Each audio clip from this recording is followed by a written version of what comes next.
dalam kondisi Nusantara sekarang ini banyak kejadian di tahun 2024 ini, itu banyak fenomena yang terjadi khususnya di Nusantara. Kami ingat bahwa pada masa-masa mbah-mbah saya pernah cerita yang saya bahwa satu saat akan terjadi di Nusantara ini yang namanya wiji pinilih. Itu bahasa Jawa. Jadi wiji pinilih. Wiji pinilih ini sebenarnya wiji itu dari istilah lain itu biji yang bisa tumbuh. Wiji pinilih. Jadi bukan sembarang lah. Artinya di sini, siapa yang milih wiji yang akan tukul di persada Nusantara ini? Ini ya alam Indonesia ini mengendaki semacam itu. Jadi wiji pinilih. Yang pertama yang saya lihat itu yang pertama adalah kembalinya jati diri Nusantara. Jadi ada hal-hal yang bisa dipakai sebagai parameter karena wiji ini adalah untuk kejayaan Nusantara. Oleh sebab itu yang pertama adalah kembalinya Pancasila. Jadi Pancasila yang ditetapkan oleh pemerintahan Joko Widodo ini adalah pada tanggal 1 Juni. Nah, Pancasila 1 Juni itu isinya adalah hanya isme, kemudian sistem perwujudan isme itu, kemudian dasar iman atau ketuhanan. Ini intisari daripada 1 Juni. Isme itu adalah cita-cita yang atau kehendak, keinginan bangsa Indonesia ini yang sudah diyakini benar dan selama hayat masih dikandung badan ingin keterwujudannya diperjuangkan. Jadi isme itu adalah satu idealisme yang diyakini benar dan selama hayat masih dikandung badan akan diperjuangkan keterwujudannya. Ini isme. Kemudian sistem perwujudan itu adalah demokrasi. Jadi demokrasi ini adalah sebuah sistem perwujudan untuk mewujudkan ismenya bangsa Indonesia. Juga ismenya bangsa-bangsa di seluruh dunia. Jadi yang ketiga, jadi isme, sistem perwujudan isme dan landasan iman yang namanya ketuhanan. Ini kembali. Kemudian yang kedua, ini ada satu simbol bahwa akan diwujudkan sebuah ibu kota Nusantara. Ini sebagai tanda kembalinya budaya Nusantara yang pernah mencapai zaman keemasan di kala Kerajaan Majapahit dan Sriwijaya. Kemudian yang ketiga ini adalah stok kekayaan Indonesia, kekayaan Nusantara harus untuk seluruh rakyat Nusantara ini. Jadi selama ini memang terjadi penjajahan politik oleh negara-negara, khususnya pemenang Perang Dunia Kedua setelah kita merdeka. Dan baru tahun 2 periode pemerintahan inilah kita sadar, diingatkan kembali untuk mengelola kekayaan bumi pertiwi yang luar biasa ini untuk kepentingan seluruh rakyat. Ini yang sekarang dinamakan hilirisasi.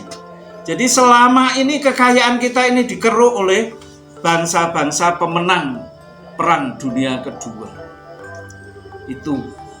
Ini tanda-tanda wiji pinilih sudah hadir di persada bumi Nusantara. Landasan pondasi sudah dibikin oleh Presiden Jokowi sekarang ini. Jadi kemudian berlanjut bahwa ini harus diteruskan karena ini tantangan Nusantara, tantangan Indonesia menghadapi kekuatan superpower dari negara-negara Barat. Kita melihat wiji pinilih di Nusantara ini telah meletakkan pondasi, meletakkan dasar-dasar untuk Nusantara ini menjadi negara kuat, negara yang bisa memenuhi seluruh kebutuhan rakyat seluruh Indonesia, bukan hanya selama ini UMR itu sudah bersyukur, tapi kita banyak dibohongi oleh negara-negara kuat.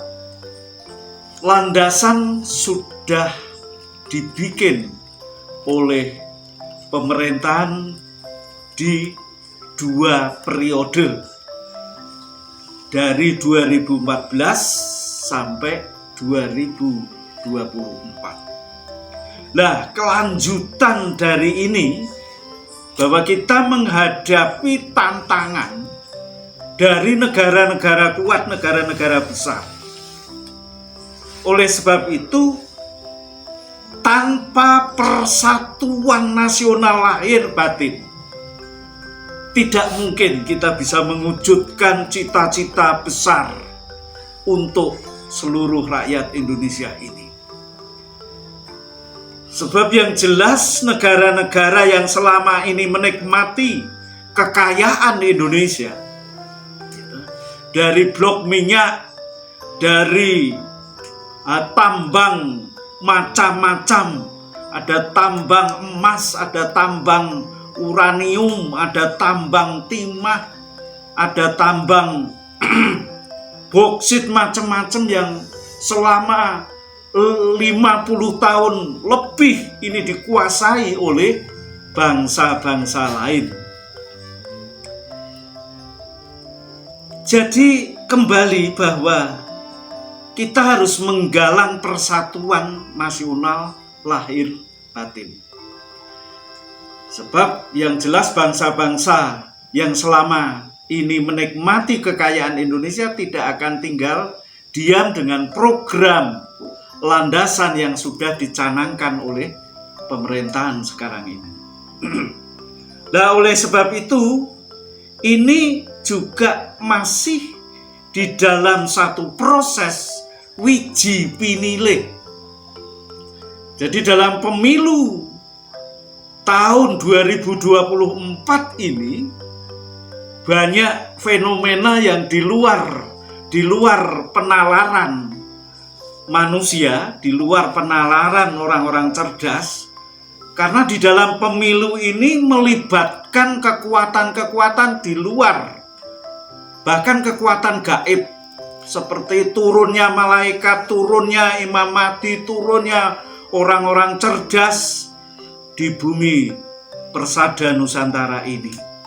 Ini juga menggambarkan bahwa ini betul-betul akan memilih sosok pemimpin bangsa, pemimpin nasional yang kuat, yang berani mempertahankan kedaulatan atas tanah airnya sendiri, tanpa harus didikte oleh bangsa-bangsa lain. Oleh sebab itu, ya banyak hal, banyak cara, banyak strategi yang dimainkan oleh internasional untuk menghentikan program landasan yang sudah dilandasi, dimulai dari pemerintahan sekarang ini. Baik menggunakan bangsa luar maupun bangsa sendiri. Ini juga teringat pada tapak masa lalu ketika Bung Karno waktu itu menolak pengelolaan gunung emas di Papua sekarang ini, waktu itu di Irian Jaya. Bung Karno pun akhirnya juga dihabisi dengan menggunakan kekuasaan bangsa sendiri. Saat ini pun kita juga tidak boleh lengah terhadap skenario-skenario politik internasional untuk menghentikan program yang sudah ada.